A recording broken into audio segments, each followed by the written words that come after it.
जय श्री कृष्ण। ओम नमो भगवते वासुदेवाय नमः। आप सुन रहे हैं पौराणिक अमृतवाणी द्वारा प्रसारित महाभारत कथा। कथा को सुनने के लिए हमारे चैनल को लाइक शेयर एंड सब्सक्राइब करें। आगे की कथा प्रारंभ करते हैं। राजा जनक को पराशर मुनि का उपदेश। पराशर गीता। युधिष्ठिर ने कहा, पितामह, जैसे अमृत पीने से मन नहीं भरता, उसी तरह आपके वचन सुनने से मुझे तृप्ति नहीं होती, इसलिए पूछता हूँ। पुरुष कौन सा कर्म करे तो उसे इस लोक और परलोक में परम कल्याण की प्राप्ति हो सकती है, यही बताने की कृपा करें। भीष्म जी ने कहा, युधिष्ठिर, इस विषय में भी मैं पूर्ववत तुम्हें एक प्राचीन प्रसंग सुना रहा हूँ। एक बार महायशस्वी राजा जनक ने महात्मा पराशर जी से पूछा, मुनिवर, कौन सा कर्म संपूर्ण प्राणियों के लिए इस लोक और परलोक में भी कल्याणकारी है। राजा का यह प्रश्न सुनकर तपस्वी पराशर मुनि ने उन पर अनुग्रह करने की इच्छा से कहा। पराशर जी बोले, राजन, धर्म का आचरण ही इस लोक और परलोक में कल्याण करने वाला है। धर्म की शरण लेने वाला मनुष्य स्वर्गलोक में सम्मानित होता है। सभी आश्रम वाले धर्म में आस्था रखकर अपने अपने कर्मों का अनुष्ठान करते हैं। संसार में जीवन निर्वाह के लिए 4 प्रकार की जीविका का विधान है। ब्राह्मण के लिए दान लेना, क्षत्रिय के लिए कर लेना, वैश्य के लिए खेती आदि करना और शूद्र के लिए सेवा। मनुष्य जिस वर्ण में उत्पन्न होता है उसके अनुकूल जीविका भी इच्छा अनुसार प्राप्त हो जाती है। जिससे पूर्व जन्मों में शुभ कर्मों का अनुष्ठान नहीं किया है उसे सुख नहीं मिलता। देह त्याग के पश्चात मनुष्य को पुण्य कर्मों से ही सुख की प्राप्ति होती है। पहले जन्म में जो कर्म नहीं किया गया है उसका फल नहीं मिलता। लोग सदा इस बात को याद रखते हैं कि मन, वाणी, चक्षु और हाथों के द्वारा किए हुए 4 प्रकार के कर्म ही दूसरे जन्म में फल की प्राप्ति कराने वाले होते हैं। लोक यात्रा के निर्वाह और मन की शांति के लिए वैदिक वचनों को प्रमाण माना गया है। मनुष्य नेत्र, मन, वाणी और क्रिया के द्वारा 4 प्रकार के कर्म करते हैं। उनमें जिसका जैसा कर्म होता है उसे वैसे ही फल की प्राप्ति होती है। कर्म के फलस्वरूप कभी केवल सुख, कभी केवल दुख, कभी दोनों एक साथ प्राप्त होते हैं। पुण्य या पाप, कोई भी कर्म क्यों ना हो, फल भोगे बिना उसका नाश नहीं होता। जब तक मनुष्य पाप के फलस्वरूप दुख के भोग से छुटकारा नहीं पा जाता, तब तक उसका पुण्य अक्षय की भांति स्थित रहता है। जब तक पाप जनित दुख भोग समाप्त हो जाता है, तब पुरुष अपने पुण्य कर्म के फल का उपभोग आरंभ करता है। जब पुण्य का भी क्षय हो जाता है, तब फिर वह पाप का फल भोगता है। इंद्रिय संयम, क्षमा, धैर्य, तेज, संतोष, सत्य भाषण, लज्जा, हिंसा, दुर्व्यसन का अभाव तथा चतुरता, ये सब गुण सुख देने वाले हैं। मनुष्य को जीवन पर्यंत पाप या पुण्य में ही आसक्त ना होकर अपने मन को परमात्मा के ध्यान में लगाने का प्रयत्न करना चाहिए। जीव दूसरे के किए हुए शुभ अथवा अशुभ कर्म को नहीं भोगता, वह स्वयं जैसा करता है वैसा फल पाता है। मनुष्य दूसरे के जिस कर्म की निंदा करता है उसे स्वयं भी वह कर्म नहीं करना चाहिए, क्योंकि दूसरे की तो निंदा करता है किंतु स्वयं वैसे ही कर्म में लगा रहता है। उसका जगत में उपहास होता है। डरपोक क्षत्रिय, भक्ष्य भक्ष्य का विचार ना करके सब कुछ खाने वाला और सत्य से भ्रष्ट हुआ। ब्राह्मण बेरोजगार, वैश्य आलसी, शूद्र शील रहित, विद्वान सदाचार का पालन ना करने वाला, कुलीन दुराचारणी स्त्री, विषयासक्त योगी, केवल अपने लिए भोजन बनाने वाला मनुष्य, मूर्ख वक्ता, राजा से हीन, राष्ट्र तथा जितेंद्रिय होकर प्रजा के प्रति स्नेह ना रखने वाला राजा, ये सब शोक के योग्य हैं। राजन, आयु दुर्लभ वस्तु है, इसे पाकर आत्मा को नीचे नहीं गिराना चाहिए, अपितु पुण्य कर्मों का अनुष्ठान करते हुए ऊंचे उठने का प्रयत्न करना चाहिए। पुण्य कर्म से ही मनुष्य उत्तम वर्ण में जन्म पाता है। पापी के लिए वह अत्यंत दुर्लभ है। वह उसे ना पाकर अपने पाप के द्वारा अपना ही नाश कर लेता है। अनजाने में जो पाप बन जाए उसे तपस्या द्वारा नष्ट कर दे, क्योंकि अपना किया हुआ पाप पाप रूप ही फल देता है। अतः दुख देने वाले पाप कर्म का कभी सेवन ना करे। पाप का फल कितना कष्टप्रद है इसे मैं जानता हूँ। उससे प्रभावित मनुष्य अनात्म में ही आत्मबुद्धि करने लगता है। बिना रंगा हुआ वस्त्र धोने से स्वच्छ हो जाता है, किंतु जो काले रंग में रंगा हो वह नहीं सफेद होता। इसी तरह पाप भी का काले रंग के समान ही समझना चाहिए। जो स्वयं जानबूझकर पाप करने के पश्चात उसका प्रायश्चित करने के लिए पुनः शुभ कर्म का अनुष्ठान करता है, वह उन दोनों का पृथक पृथक फल भोगता है। अनजाने में जो हिंसा होती है वह अहिंसा व्रत का पालन करने से दूर हो जाती है, किंतु स्वेच्छा से किए हुए पाप को भी वह दूर नहीं कर सकती। ऐसा वेद शास्त्रों के जानने वाले ब्राह्मणों का कथन है, परंतु मैं तो ऐसा मानता हूँ कि पुण्य या पाप जानबूझ कर हो या अनजाने में उसका कुछ ना कुछ फल होता ही है। देवता और मुनियों ने जो कर्म किए हैं, धर्मात्मा पुरुष उनका अनुकरण नहीं करना चाहिए तथा सुनकर उन कर्मों की निंदा भी नहीं करनी चाहिए। जो मनुष्य मन में खूब सोच विचार कर यह काम मुझसे हो सकेगा या नहीं, इस बात का निश्चय करके शुभ कर्म का अनुष्ठान करता है, वह अवश्य ही अपनी भलाई देखता है। अतः राजा को चाहिए कि अपने उन्नतशील शत्रुओं को जीते, प्रजा का न्याय पूर्वक पालन करे, नाना प्रकार के यज्ञों का अनुष्ठान करके अग्निदेव को तृप्त करे तथा वैराग्य होने पर मध्यम अवस्था या अंतिम अवस्था में बन जाकर रहे। राजन, प्रत्येक पुरुष को इंद्रिय संयमी धर्मात्मा होकर समस्त प्राणियों को अपने ही समान समझना चाहिए तथा जो विद्या तप और अवस्था में अपने से बड़े हों उनकी यथाशक्ति पूजा करनी चाहिए। नरेंद्र, सत्य भाषण तथा अच्छे बर्ताव से ही सबको सुख मिलता है। श्रेष्ठ पुरुषों को दिया हुआ दान और श्रेष्ठ पुरुष से प्राप्त हुआ विग्रह, इन दोनों का महत्व तो बराबर है, तो भी प्रतिग्रह स्वीकार करने की अपेक्षा दाता होकर दान देना ही अधिक पवित्र माना गया है। जो धन न्याय से प्राप्त हुआ हो और न्याय से ही बढ़ाया गया हो, उसे धर्म के उद्देश्य से यत्नपूर्वक बचाए रखना चाहिए। यह धर्मशास्त्र का निश्चय है। धर्म चाहने वाले को क्रूर कर्म के द्वारा धन का उपार्जन नहीं करना चाहिए। अधर्म से संपत्ति बढ़ाने का विचार मन में नहीं लाना चाहिए। जो मौसम का विचार करके अतिथि को ठंडा या गर्म किया हुआ जल पवित्र भाव से अर्पण करता है, उसे भूखे को भोजन देने के समान फल प्राप्त होता है। महात्मा राजा रंतिदेव ने फल, मूल और पत्तों से ऋषियों का पूजन किया था। इसी से उन्हें वह सिद्धि प्राप्त हुई जिसकी सब लोग अभिलाषा करते हैं। महाराज शैब्य ने भी फल और पत्तों से ही माठर मुनि को संतुष्ट किया था, जिससे उन्हें उत्तम लोक मिला। प्रत्येक मनुष्य, देवता, अतिथि, भृत्यवर्ग और पितरों का तथा अपना भी ऋणी होकर जन्म लेता है। अतः उसे उस ऋण से मुक्त होने का यत्न करना चाहिए। वेदों का स्वाध्याय करके, ऋषियों के यज्ञ के अनुष्ठान से, देवताओं के श्राद्ध के, पितरों के श्राद्ध से, पितरों के स्वागत सत्कार से, अतिथियों के ऋण से छुटकारा होता है। इसी प्रकार वेदवाणी के श्रवण, मनन, यज्ञ, शेष अन्न के भोजन तथा जीवों की रक्षा करने से मनुष्य अपने ऋण से मुक्त होता है। पुत्र आदि भृत्यवर्ग के पालन पोषण का आरंभ से ही प्रबंध करना चाहिए, इससे उनके ऋण भी मुक्त हो जाते हैं। ऋषि मुनियों के पास धन नहीं था, फिर भी वे अपने प्रयत्न से ही सिद्ध हो गए। उन्होंने विधि पूर्वक अग्निहोत्र करके सिद्धि प्राप्त की। असित, देवल, नारद, पर्वत, कक्षीमान, जमदग्नि नंदन, परशुराम, आत्मज्ञानी, तांडव, वशिष्ठ, जमदग्नि, विश्वामित्र, अत्रि, भारद्वाज, हरिश्मश्रु, कुंडधार और श्रुश्रवा आदि महर्षियों ने एकाग्रचित होकर ऋग्वेद की ऋचाओं से विष्णु का स्तवन किया और उन्हीं की कृपा से तपस्या करके उत्तम सिद्धि पाई। जो पूजा के योग्य नहीं थे, वे भी विष्णु का स्तवन करके पूजनीय संत होकर उन्हीं को प्राप्त हो गए। इस लोक में निंदनीय आचरण करके किसी को भी अभ्युदय की आशा नहीं रखनी चाहिए। धर्म का पालन करते हुए जो धन प्राप्त होता है वही सच्चा धन है। पापाचार से प्राप्त होने वाला धन तो धिक्कार के योग्य है। धन की इच्छा से सनातन धर्म का त्याग नहीं करना चाहिए। राजेंद्र, जो प्रतिदिन अग्निहोत्र करता है वही धर्मात्मा है और वही पुण्य करने वालों में श्रेष्ठ है, क्योंकि संपूर्ण वेद दक्षिण, आवनीय, गार्हपत्य, इन तीन अग्नियों में ही स्थित है। जिसका सदाचार कभी लुप्त नहीं होता वह ब्राह्मण अग्निहोत्र ना करने पर भी अग्निहोत्री है।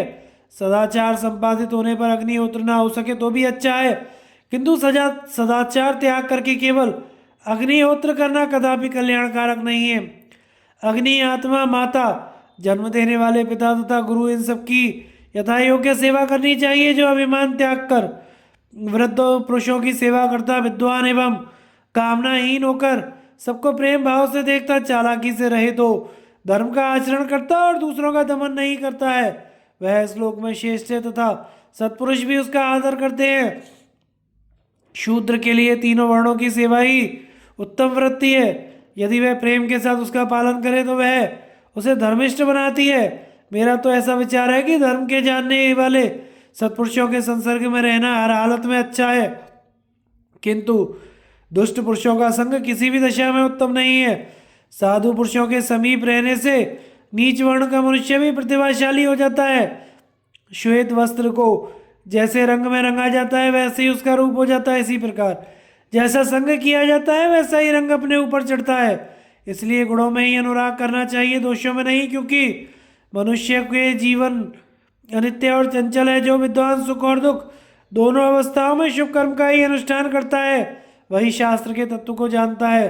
धर्म के विपरीत कर्म यदि लोक में बहुत लाभदायक हो तो भी बुद्धिमान पुरुष को उसका सेवन नहीं करना चाहिए, क्योंकि उससे अपना हित नहीं होता। जो राजा दूसरों की हजारों गौएं छीन कर दान करता है और प्रजा की रक्षा नहीं करता वह नाम मात्र के लिए ही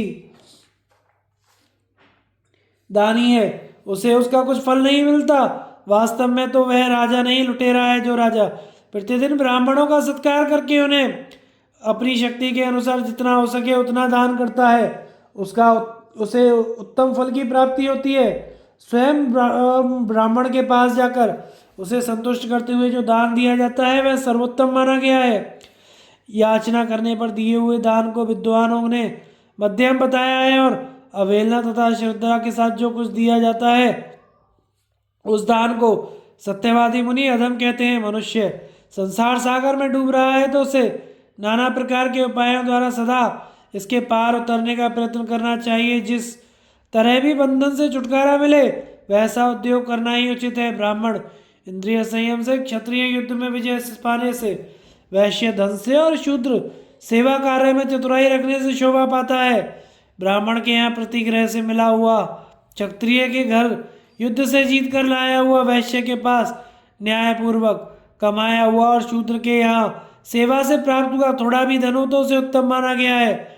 उस धन का यदि धर्म कार्य में उपयोग किया जाए तो वह महान फल देने वाला होता है। ब्राह्मण यदि जीविका के अभाव में क्षत्रिय अथवा वैश्य के धर्म से जीवन निर्वाह करे तो पतित नहीं होता, किंतु जब वह शूद्र के धर्म को अपनाता है तो तत्काल पतित हो जाता है। जब शूद्र सेवा वृत्ति से जीविका ना चला सके तो उसके लिए व्यापार, पशुपालन तथा शिल्पकला आदि से जीवन निर्वाह करने की आज्ञा है। रंगमंच पर नाचना, खेल दिखाना, बहुरूपये का काम करना, मदिरा और मांस बेचकर जीविका चलाना तथा लोहे और चमड़े की बिक्री करना, ये सब काम निंदनीय है। शूद्र भी यदि पूर्व परंपरा से उसके घर में ये काम ना होते आए हो तो स्वयं इनका आरंभ ना करे, और जिसके यहाँ पहले से ही इनके करने की प्रथा हो वह भी छोड़ दे तो महान धर्म होता है। यदि सिद्धि प्राप्त करने के पश्चात कोई पुरुष घमंड में आकर पापाचरण करने लगे तो उसका अनुकरण नहीं करना चाहिए। पुराणों में सुना जाता है कि पहले अधिकांश मनुष्य संयमी, धार्मिक और न्याय का अनुसरण करने वाले थे। उस समय अपराधियों को धिक्कार मात्र ही दंड दिया जाता था।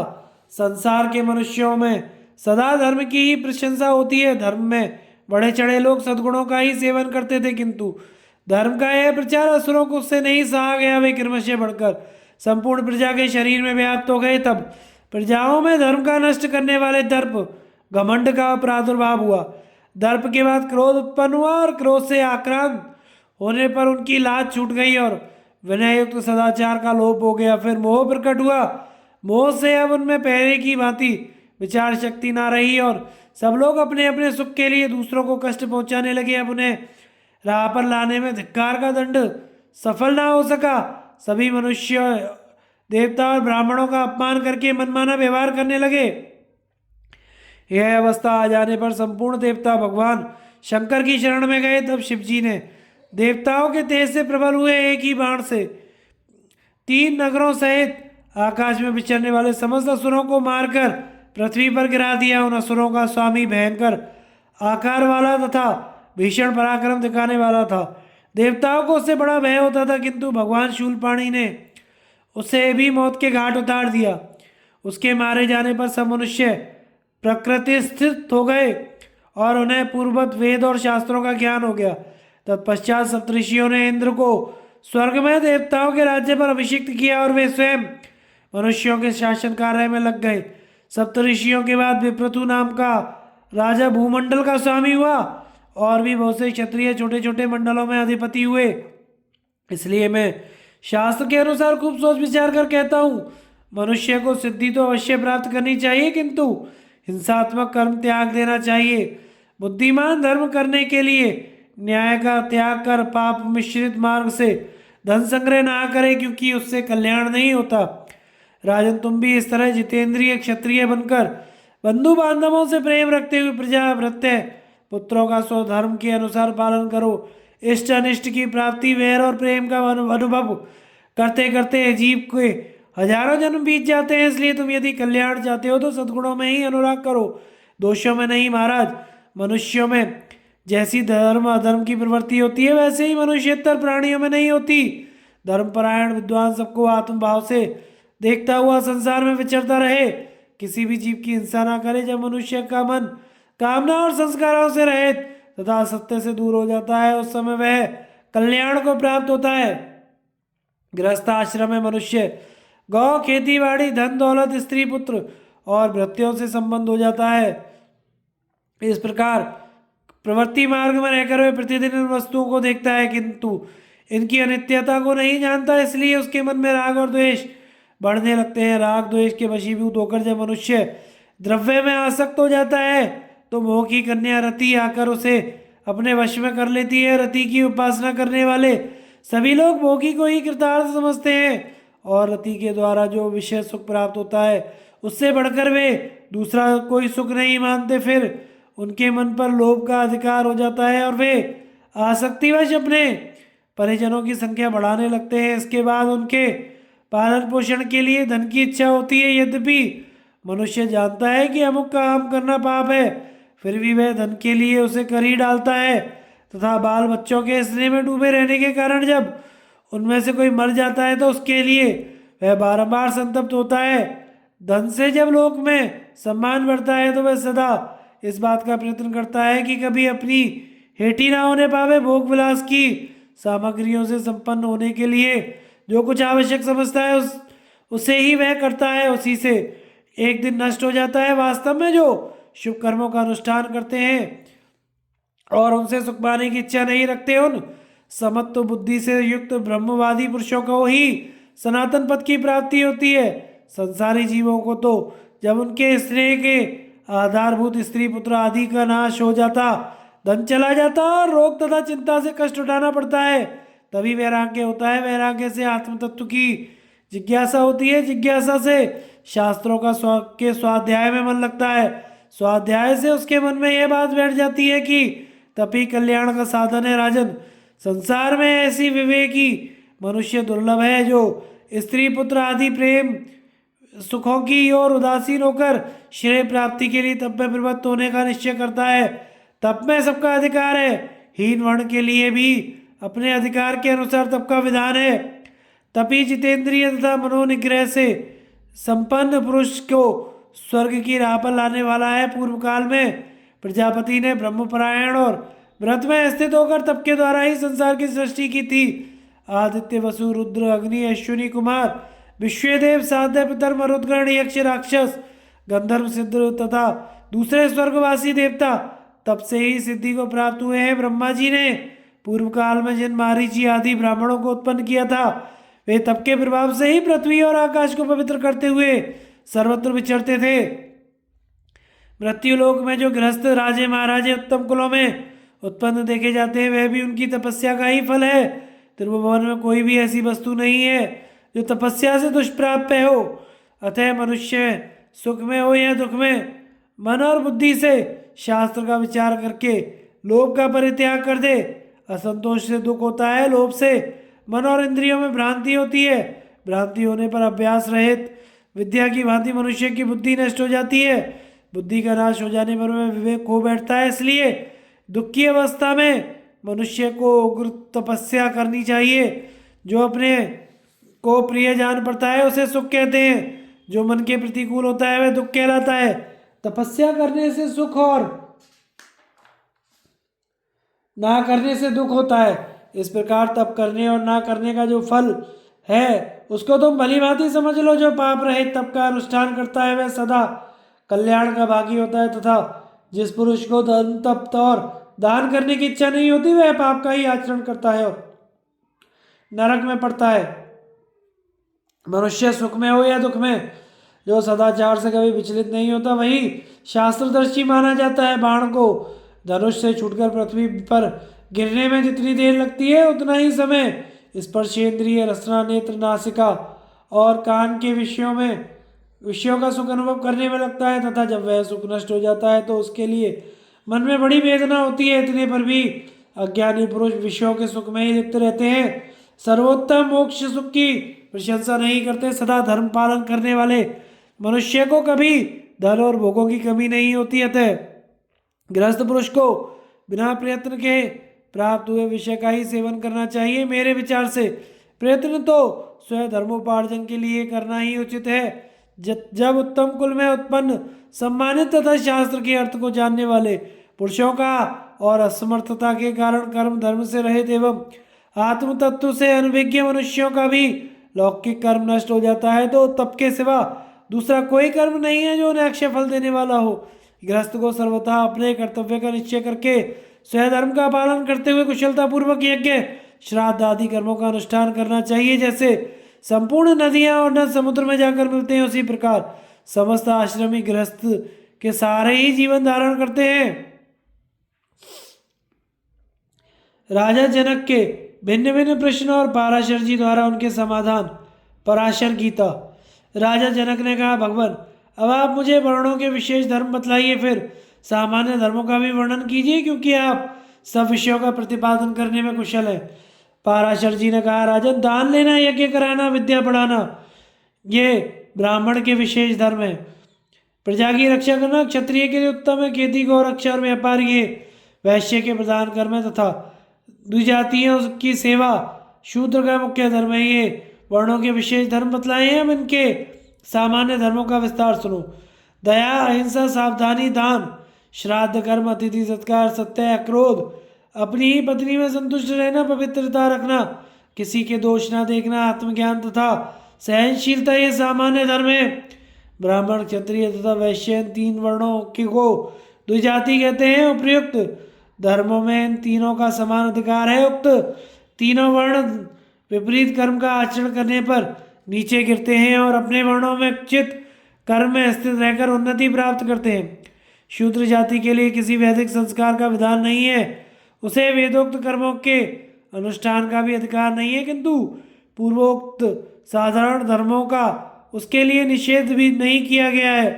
हीन वर्ण के मनुष्य यदि अपना उद्धार करना चाहें तो सदाचार का पालन करते हुए आत्मा को उन्नत बढ़ाने वाली समस्त क्रियाओं का अनुष्ठान करें, किंतु वैदिक मंत्रों का उच्चारण ना करें। ऐसा करने से वे दोष के भागी नहीं होते। इतर जातीय मनुष्य ज्यों ज्यों सदाचार का अनुष्ठान करने लगते हैं, त्यों त्यों ही सुख पाकर इहलोक और परलोक में भी आनंद भोगते हैं। राजा जनक ने पूछा, महामुने मनुष्य अपने कर्म से दोष का भागी होता है या जाति से? मेरे मन में यह संदेह उत्पन्न हुआ है, आप इसका समाधान करें। पाराशर जी ने कहा, महाराज इसमें संदेह नहीं कि कर्म और जाति दोनों ही दोष कारक होते हैं, किंतु इसमें जो विशेष बात है उसे बताता हूँ, सुनो। जाति और कर्म में से किसी का भी आश्रय लेकर बुरे कर्मों का सेवन नहीं करना चाहिए। जाति से दूषित चांडाल आदि होकर जो पाप नहीं करता वह पुरुष दोष का भागी नहीं होता, किंतु जो जाति से उत्तम होकर भी निंदा के योग्य कर्म करता है वह कर्म उसको दूषित बना देता है। अतः नीच जाति की अपेक्षा नीच कर्म ही बुरा है। जनक ने पूछा, द्विश्रेष्ठ इस संसार में कौन कौन से ऐसे धर्मानुकूल कर्म हैं जिनसे कभी किसी भी प्राणी की हिंसा नहीं होती? पाराशर जी ने कहा, महाराज जो कर्म अहिंसा के अनुकूल सदा मनुष्य की रक्षा करने वाले हैं उन्हें बताता हूँ, सुनो। जो लोग अग्निहोत्र, त्याग, संन्यास धारण कर उदासीन भाव से सब कुछ देखते रहते हैं, वे सब प्रकार की चिंताओं से रहित हो क्रमशः कल्याण पथ पर आ जाते हैं और प्रश्रय, विनय, इंद्रिय संयम तथा उत्तम व्रतों से युक्त हो समस्त कर्मों का परित्याग करके जरा मृत्यु से रहित अविनाशी पद को प्राप्त होते हैं। राजन, सभी वर्ण के लोग यदि हिंसा प्रधान कर्मों को त्याग कर धर्म का पालन और सत्य भाषण करने लगे तो वे निस्संदेह स्वर्ग को प्राप्त कर सकते हैं।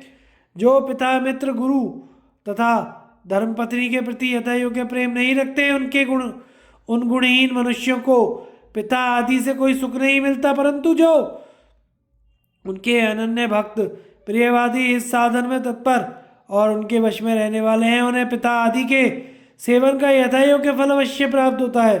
पिता मनुष्यों के लिए सर्वश्रेष्ठ देवता है। ज्ञान की प्राप्ति सबसे बड़ा लाभ है तथा जिन्होंने इंद्रिय और उनके विषयों को जीत लिया है वही परमात्मा को प्राप्त करते हैं। क्षत्रिय बालक यदि रणांगन में घायल होकर बाणों की चिता पर भस्म होता है तो वह देव दुर्लभ लोकों में जाता है और यहाँ आनंद पूर्वक रहकर स्वर्गीय सुख भोगता है। राजन, युद्ध में थका हुआ हो, भयभीत हो, जिसने हथियार डाल दिया हो, जो रोता हो, पीठ दिखाकर भाग रहा हो, जिसके पास युद्ध का कोई भी सामान ना रह गया हो, जो युद्ध का उद्योग छोड़कर चला गया हो, रोगी हो, प्राणों की भिक्षा चाहता हो तथा बालक या वृद्ध हो, उसका वध नहीं करना चाहिए। हाँ, जिनके पास लड़ाई का सामान हो, जो युद्ध करने के लिए तैयार हो और अपने बराबर का हो, वो क्षत्रिय को जीतने का प्रयत्न करना चाहिए।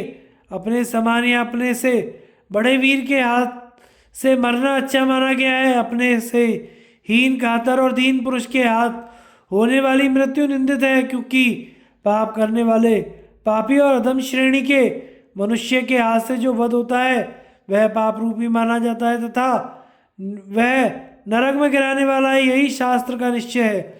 मौत के वश में पड़े हुए को कोई बचा नहीं सकता, जिसकी आयु शेष है उसे कोई मार भी नहीं सकता।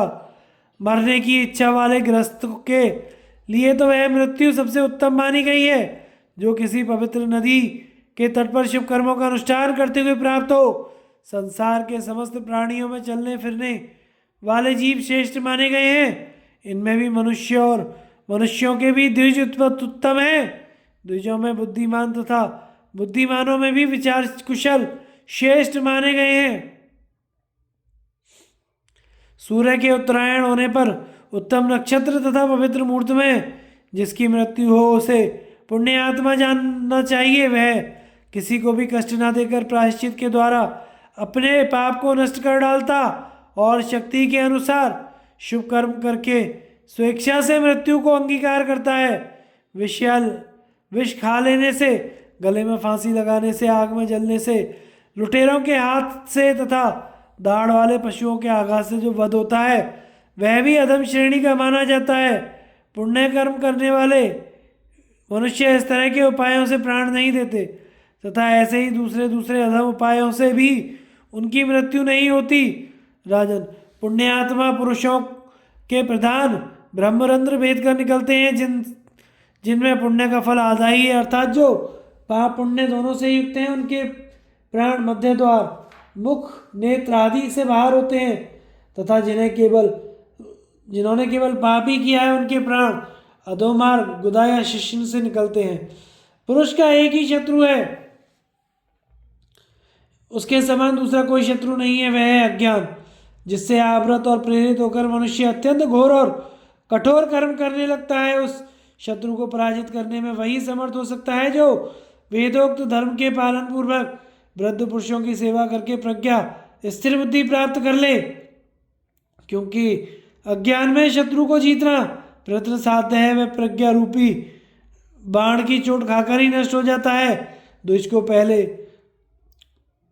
ब्रह्मचर्य आश्रम में रहकर वेदाध्ययन एवं तपस्या करनी चाहिए, फिर गृहस्थाश्रम में प्रवेश करके अपनी शक्ति के अनुसार इंद्रिय संयम पूर्वक पंच महायज्ञों का अनुष्ठान करना चाहिए। तत्पश्चात अपने पुत्र को घरवार की रक्षा में नियुक्त करके कल्याण मार्ग में स्थित हो धर्म पालन की इच्छा से वन में प्रवेश करना चाहिए।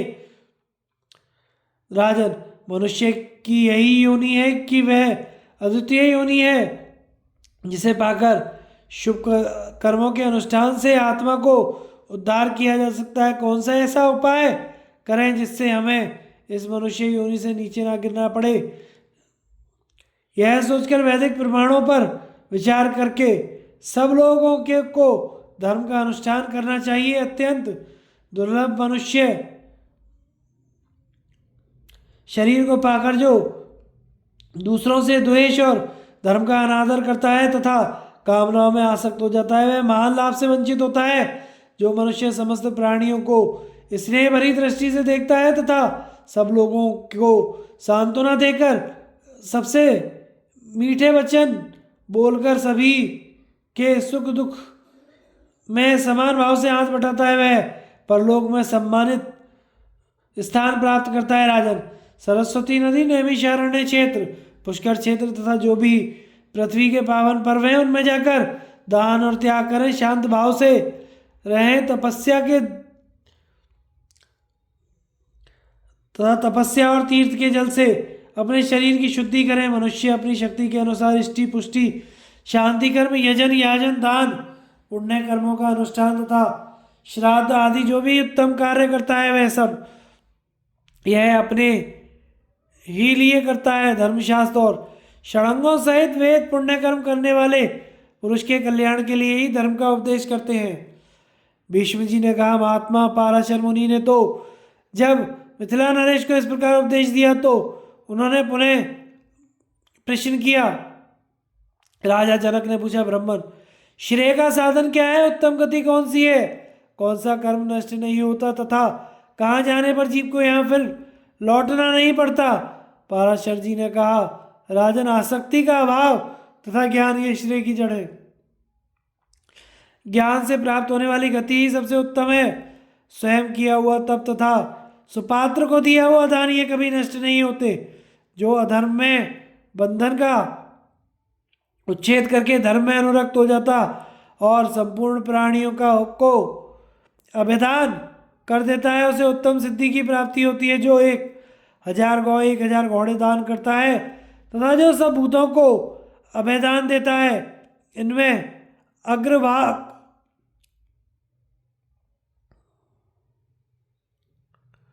इनमें अभयदान करने वाला गौ और अश्वदान करने वाला सदा बढ़ा चढ़ा रहता है। विशुद्ध बुद्धि वाला पुरुष विषयों के बीच में रहता हुआ भी असंग होने के कारण उनमें नहीं रहने के बराबर है, किंतु जिनकी बुद्धि दूषित होती है वह विषयों के निकट न होने पर सदा उन्हीं में रहता है। जैसे पानी कमल के पत्ते को नहीं सड़ता उसी प्रकार अधर्म ज्ञानी पुरुष को नहीं लिप्त कर सकता, किंतु जिस तरह लाख आठ में अधिक चिपट जाती है वैसे ही पाप अज्ञानी मनुष्य को विशेष रूप से बांधता है।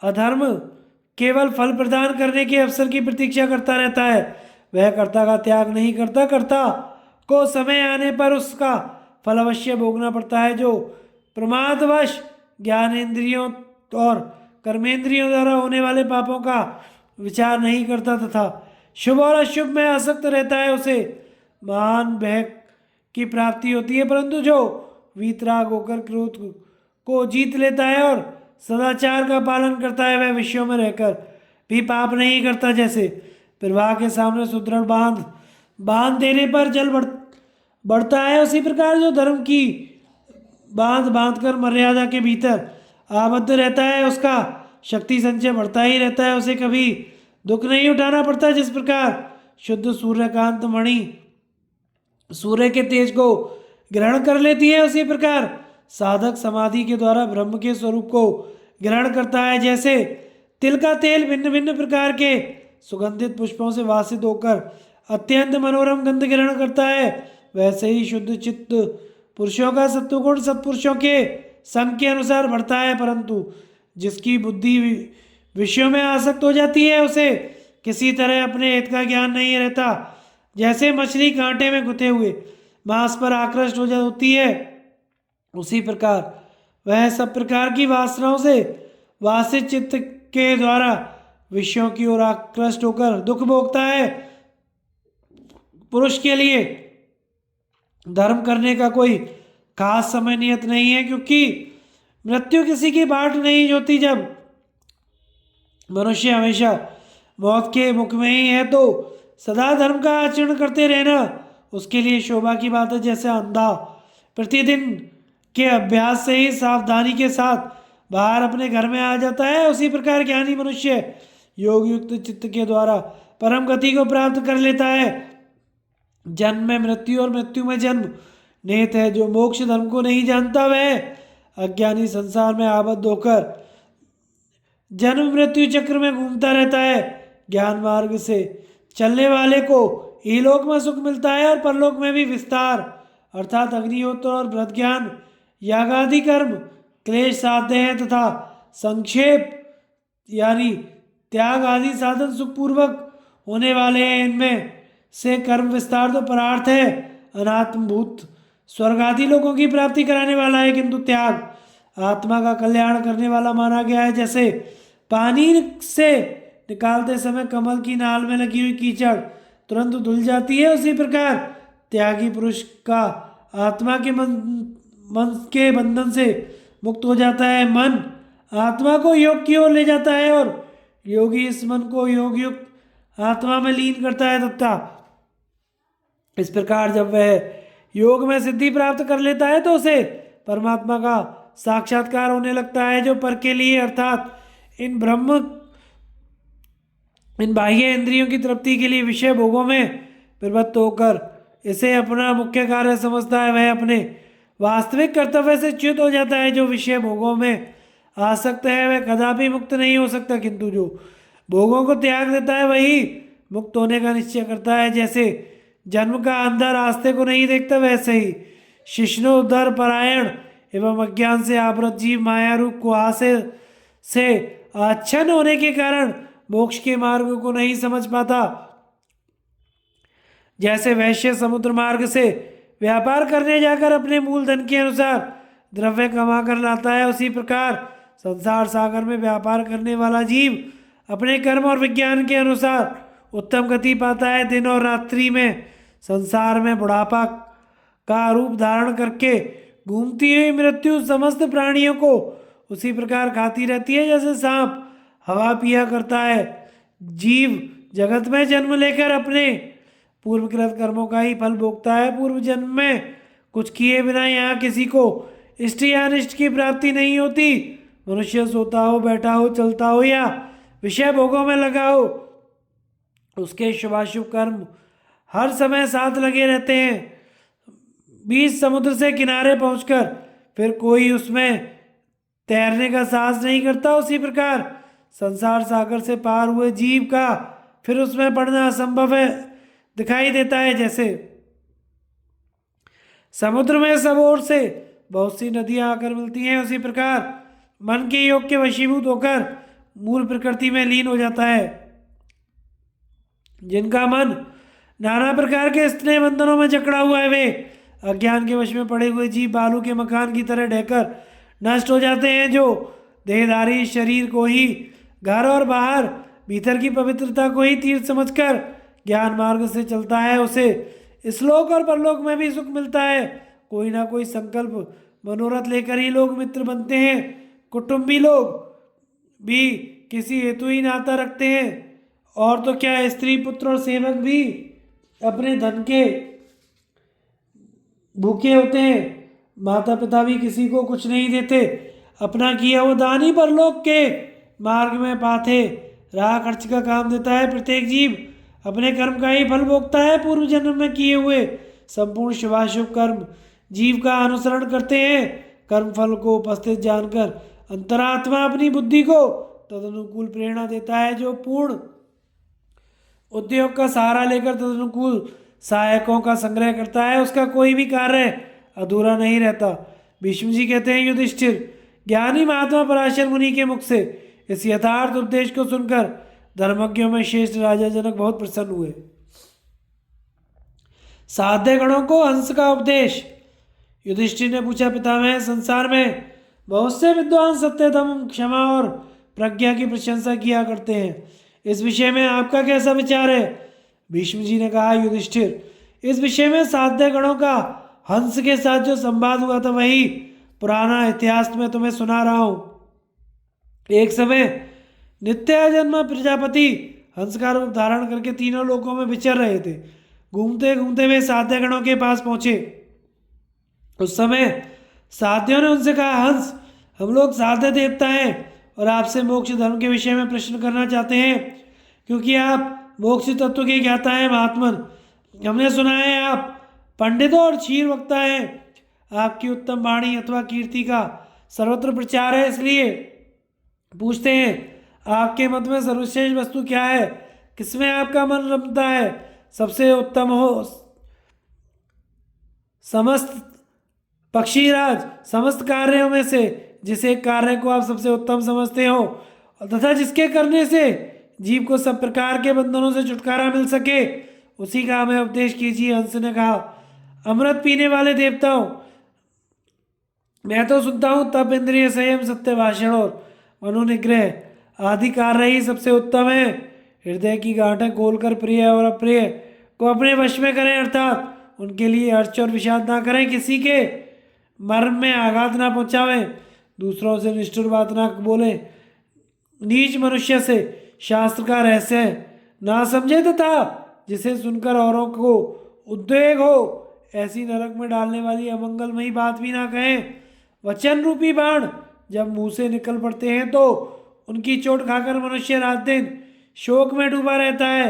वे दूसरों के मर्म पर ही आघात पहुंचाते हैं, इसलिए विद्वान पुरुष को किसी भी वाग्बाण का प्रयोग नहीं करना चाहिए। दूसरा कोई भी यदि विद्वान की कटुवचनी बाणों से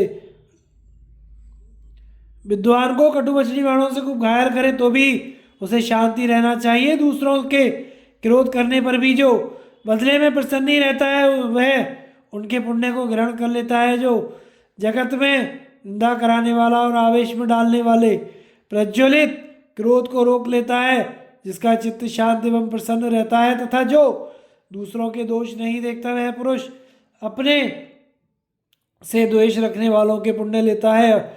मुझे कोई गाली दे तो भी चुप रह जाता हूँ, कोई मारे तो भी उसे क्षमा करता हूँ। आर्यजन क्षमा, सत्य, सरल भाव और दया को श्रेष्ठ बतलाते हैं। वेदाध्ययन का फल है सत्य भाषण, उसका फल है इंद्रिय संयम, इंद्रिय संयम का फल है मोक्ष। यही संपूर्ण शास्त्रों का आदेश है। जो वाणी मन, क्रोध, तृष्णा, उदर तथा जन्नेन्द्रिय के प्रचंड वेग को सह लेता है उसी को मैं ब्राह्मण और मुनि मानता हूँ। क्रोधी से क्रोध ना करने वाला, असहनशील से सहनशील, अमानव से मानव तथा अज्ञानी से ज्ञानी श्रेष्ठ है। जो दूसरे की गाली सुनकर भी बदले में गाली नहीं देता उस क्षमाशील मनुष्य को दबा हुआ क्रोध ही गाली देने वाले को भस्म कर देता है और उसके पुण्य भी ले लेता है।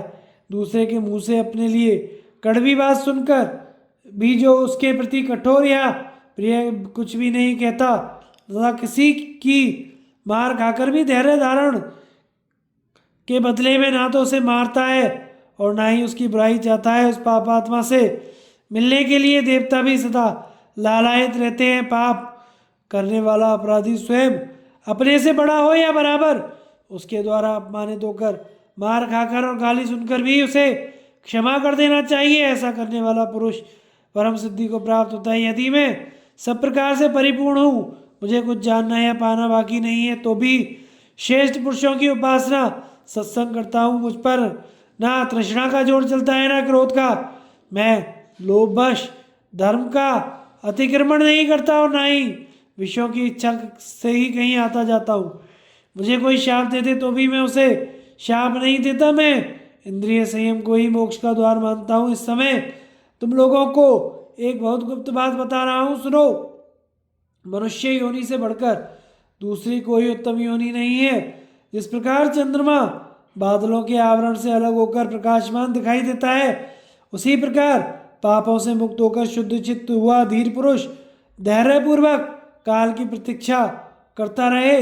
इससे वह सिद्धि को प्राप्त होता है जो अपने मन को वश में करके आधार स्तंभ की भांति सबके आदर का पात्र होता है तथा जिसके प्रति सब लोग प्रसन्नता युक्त मधुर वचन बोलते हैं, वह मनुष्य देव भाव को प्राप्त हो जाता है। किसी से डाह रखने वाले मनुष्य जिस तरह उसके दोषों को का वर्णन करना चाहते हैं, उसी तरह उसे कल्याणकारी गुणों का बखान नहीं करना चाहते।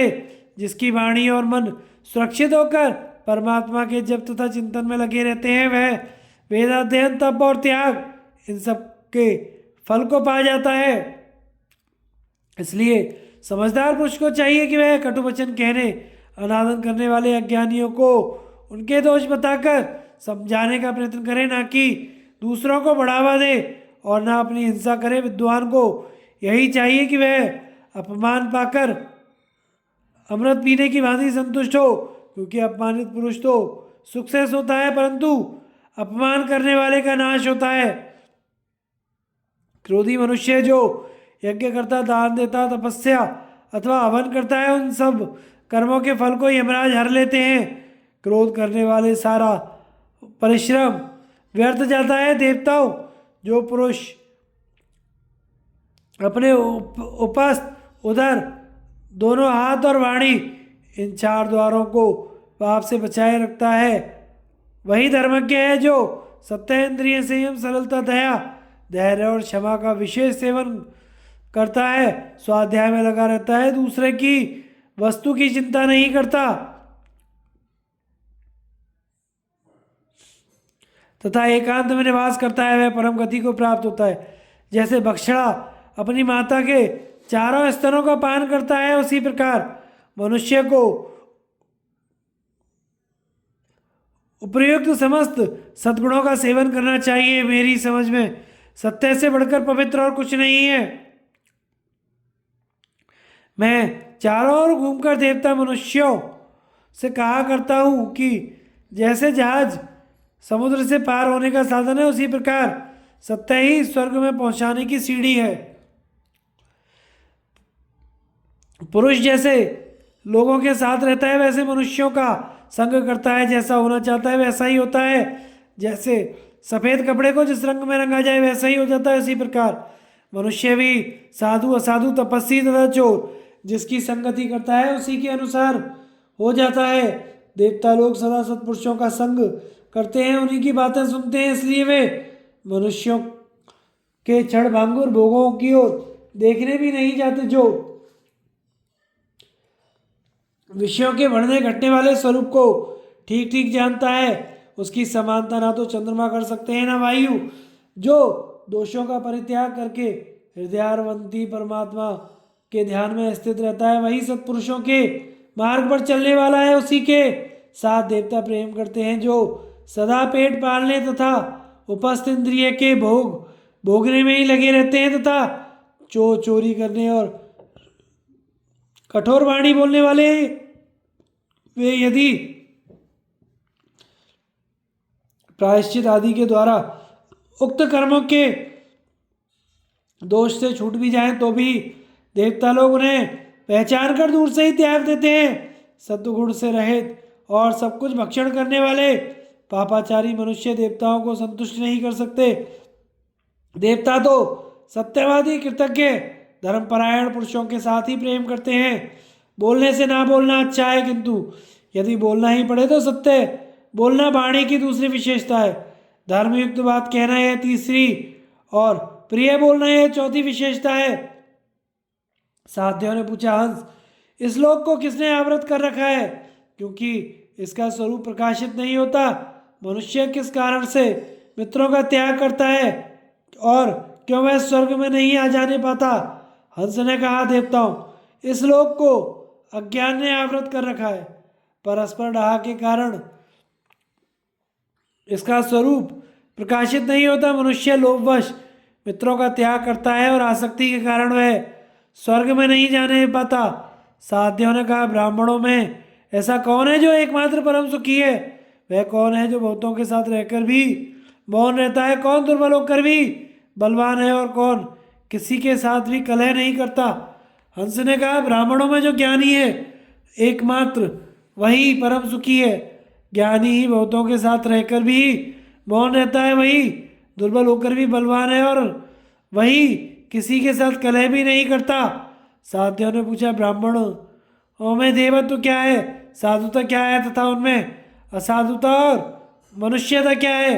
हंस ने कहा, ब्राह्मणों में वेद शास्त्रों का अध्ययन ही देवत्व है, व्रतों का पालन करना उनकी साधुता है, दूसरों की निंदा करना असाधुता है और मृत्यु को प्राप्त होना उनमें मनुष्यता है।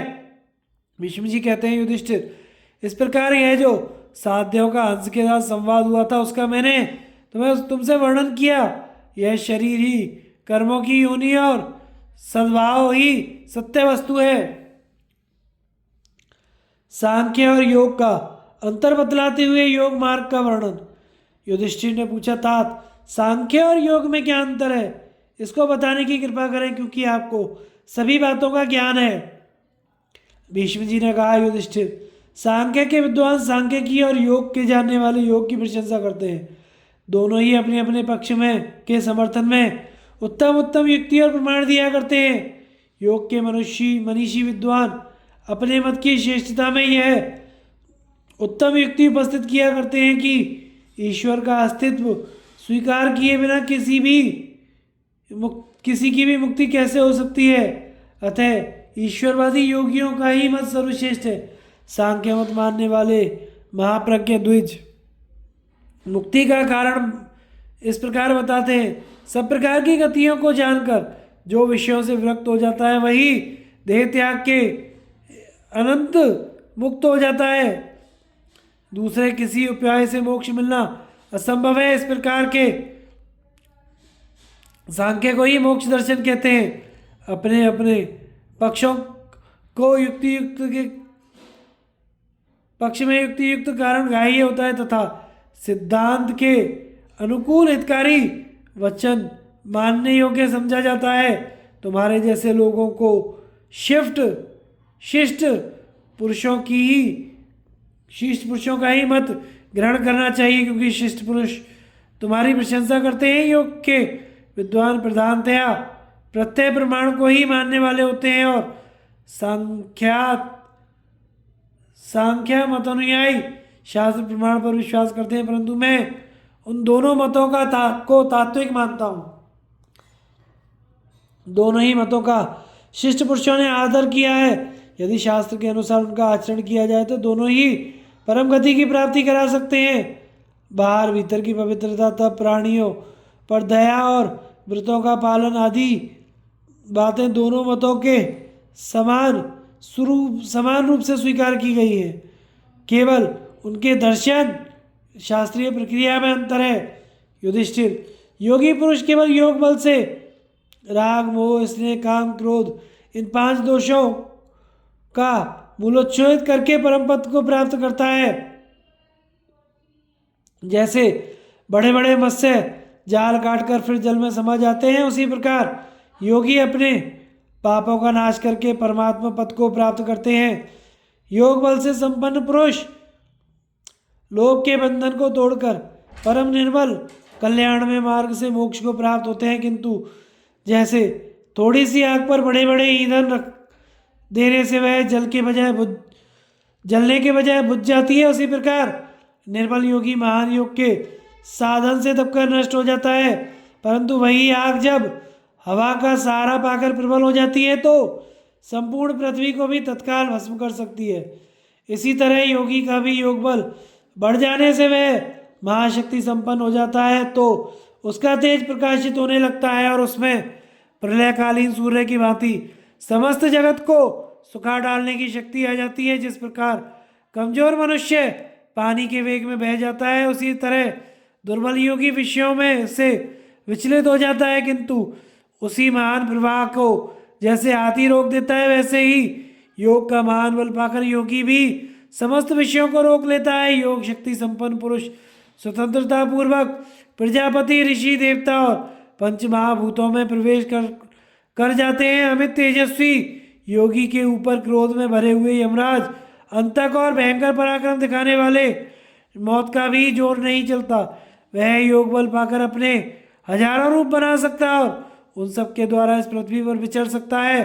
फिर तेज को समेट लेने वाले सूर्य की भांति वह उन सभी रूपों को अपने में लीन करके उग्र तपस्या में प्रवृत्त हो जाता है। बलवान योगी बंधन तोड़ने में समर्थ होता है, इसमें तनिक भी संदेह नहीं है कि उसमें अपने को मुक्त करने की पूर्ण शक्ति होती है। राजन, मैं दृष्टांत के लिए योग से प्राप्त होने वाली कुछ सूक्ष्म शक्तियों का पुनः तुमसे वर्णन करूंगा तथा आत्म समाधि के लिए जो चित्त की धारणा की जाती है उसके विषय में भी कुछ सूक्ष्म दृष्टांत बतलाऊंगा। सुनो।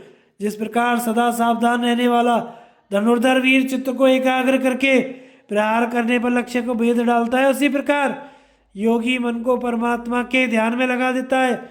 वह निस्संदेह मोक्ष को प्राप्त कर लेता है। जैसे सिर पर रखे हुए तेल से भरे पात्र की ओर ध्यान रखने वाला पुरुष सावधान एवं एकाग्रचित होकर सीढ़ियों पर चढ़ जाता है और जरा भी तेल नहीं छलकता, उसी तरह योगी भी योग युक्त होकर आत्मा को परमात्मा में स्थिर करता है। उस समय उसका आत्मा अत्यंत निर्मल और सूर्य के समान तेजस्वी हो जाती है। जैसे सावधान मल्लाह समुद्र में पड़ी हुई नाव को शीघ्र ही किनारे पर लगा देता है, उसी प्रकार योग के अनुसार तत्व को जानने वाला पुरुष समाधि के द्वारा परमात्मा में लगाकर देह का त्याग करने के अनंतर दुर्गम स्थान परम धाम को प्राप्त होता है। जिस तरह अत्यंत सावधान सारथी अच्छे घोड़ों को रथ में जोतकर धनुर्धर वीर को तुरंत अविष्ट स्थान पर पहुंचा देता है, वैसे ही धारणाओं में एकाग्रचित हुआ योगी लक्ष्य की ओर छोड़े हुए बाण की भांति शीघ्र परम पद को प्राप्त करता है। और जो योगी समाधि के द्वारा आत्मा को परमात्मा में स्थिर भाव से बैठा रहता है, वह अपने पाप को नष्ट करके पवित्र पुरुषों को मिलने वाले अविनाशी पद को प्राप्त होता है। योग के महान व्रत में एकाग्रचित रहने वाला है जो योगी नाभि कंठ मस्तक हृदय वक्षस्थल नाक कान और नेत्र आदि स्थानों में धारणा के द्वारा आत्मा को परमात्मा के साथ युक्त करता है, वह अपने शुभाशुभ कर्मों को शीघ्र ही भस्म कर डालता है और इच्छा करते हुए उत्तम योग का आश्रय लेकर मुक्त हो जाता है। युधिष्ठिर ने पूछा, पितामह, योगी कैसा आहार करे और किन किन को जीते तो उसे योग शक्ति प्राप्त होती है? भीष्म जी ने कहा, जो धान की खुद्दी और तिल की खली खाता तथा घी तेल का परित्याग करता है उसी को योग बल की प्राप्ति होती है। दीर्घ काल तक प्रतिदिन एक बार जौ की रूखी लपसी खाने वाला योग का साधक शुद्ध चित्त होकर योग बल की प्राप्ति कर सकता है। जो योगी दूध में पानी मिलाकर कुछ समय तक दिन में एक बार पीता है, फिर 15 दिनों में एक बार पीता है, तत्पश्चात 1 महीने में, फिर 1 ऋतु में, 1 वर्ष में एक बार उसे ग्रहण करता है, उसको भी योग शक्ति प्राप्त होती है।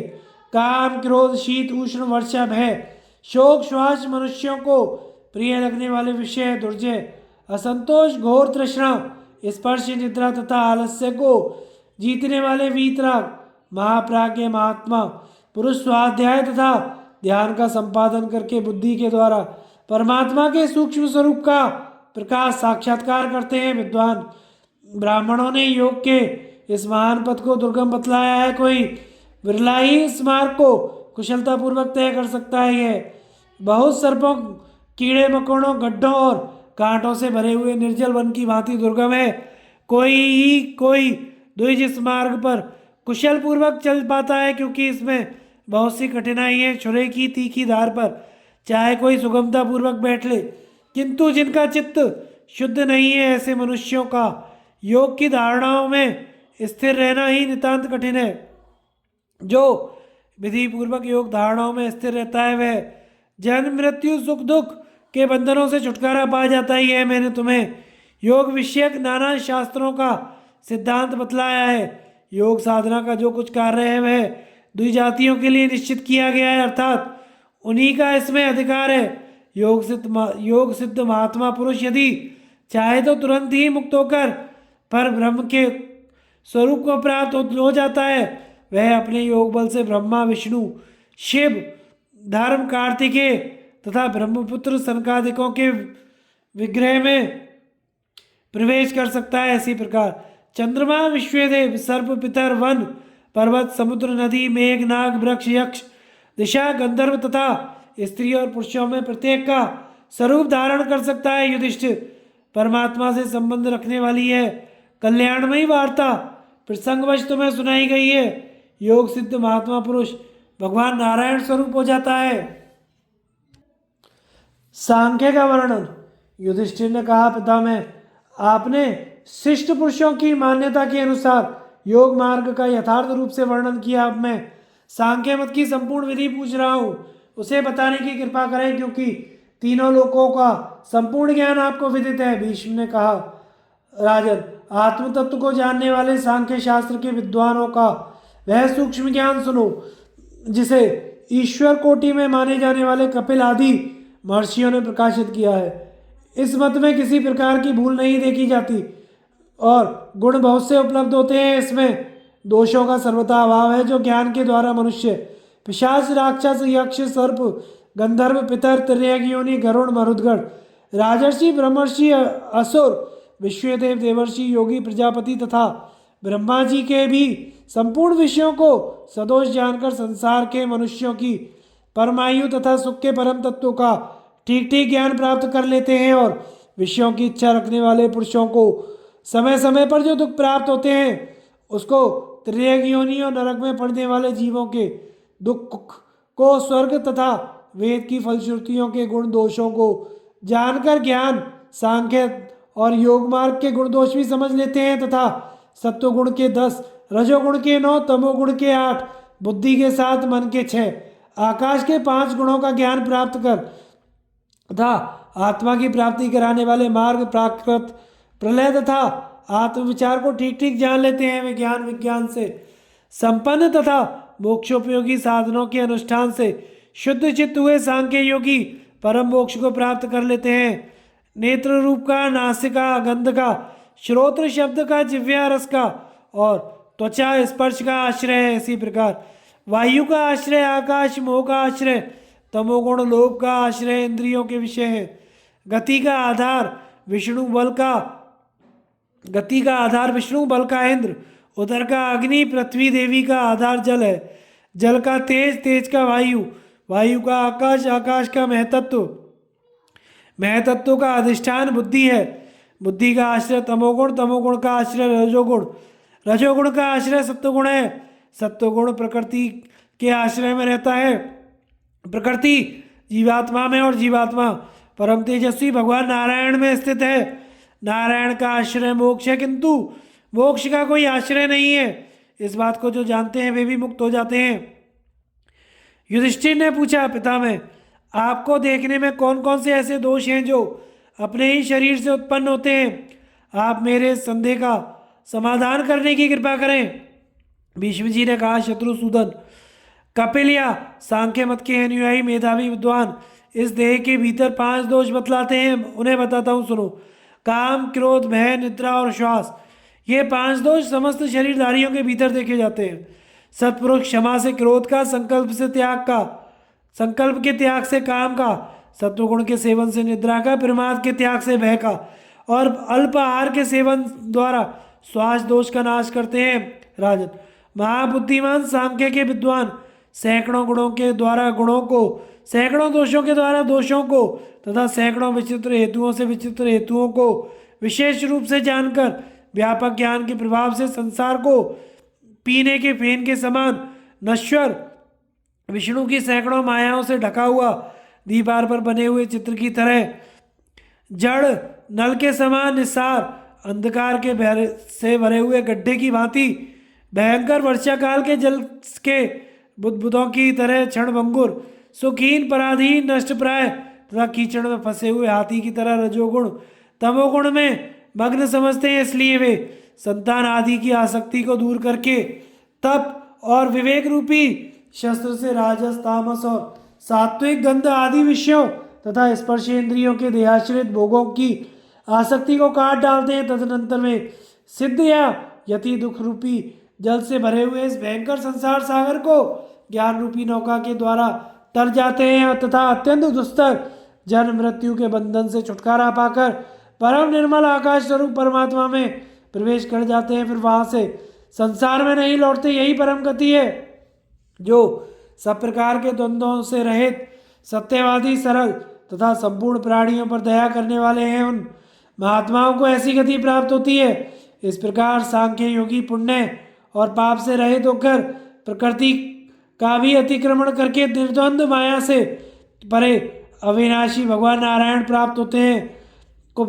वे नारायण देव निर्विकार और निर्गुण परमात्मा ही हैं। उन्हें प्राप्त हो जाने पर जीव को फिर इस संसार में लौटना नहीं पड़ता। सांख्य योगियों को यह बड़ी उत्तम गति प्राप्त होती है। इस ज्ञान के समान दूसरा कोई ज्ञान नहीं है। यह सबसे उत्कृष्ट माना गया है। इसमें अक्षर ध्रुव एवं पूर्ण सनातन ब्रह्म का ही प्रतिपादन हुआ है। वह ब्रह्म आदि मध्य तथा अंत से रहित, द्वंद्वों से अतीत, शाश्वत, कूटस्थ और नित्य है। ऐसा मनीषी पुरुषों का कथन है। उसी से जगत की उत्पत्ति और प्रलय रूप विकार होते हैं। महर्षियों ने अपने शास्त्रों में उसी की प्रशंसा की है। समस्त ब्राह्मण, देवता और शांतचित्त पुरुष उसी अनंत अच्युत पर ब्रह्म परमात्मा की प्रार्थना और स्तुति करते हैं। योग में उत्तम सिद्धि को प्राप्त हुए योगी तथा अपार ज्ञान वाले सांख्यवेत्ता पुरुष भी उसी का गुणगान करते हैं। कुंती नंदन, ऐसी प्रसिद्धि है कि सांख्य शास्त्री उस निराकार परमेश्वर का आकार है। राजन, महात्मा पुरुषों में, वेदों में, योग शास्त्र में तथा पुराणों में जो नाना प्रकार का उत्तम ज्ञान देखा जाता है वह सब सांख्य से ही आया हुआ है। बड़े बड़े इतिहासों में सत्पुरुषों द्वारा सेवित अर्थशास्त्र में